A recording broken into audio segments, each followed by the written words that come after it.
స్వామి మంచినీళ్ళు వేయండి స్వామి మంచినీళ్ళు వేయండి నీళ్ళు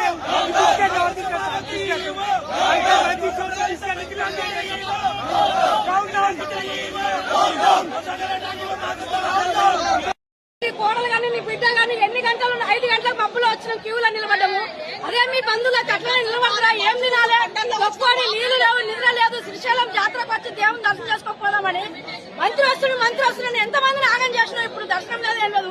టికెట్ పెట్టుకొని ఎక్కడి నుంచో ఏ రోజు నుంచి వచ్చినాం మేము హైదరాబాద్కి వెళ్ళి. మాకు ఆకలి లేదల్లా, చిన్న పిల్లలు పడిపోయినారు. మీకు దయచేసి లేకపోతే గుడి మూసేది లేదని పేపర్లు వచ్చి పేపర్ కొట్టు ఎవరో రాముగా శివరాత్రి అయిపోయినా దయచేసి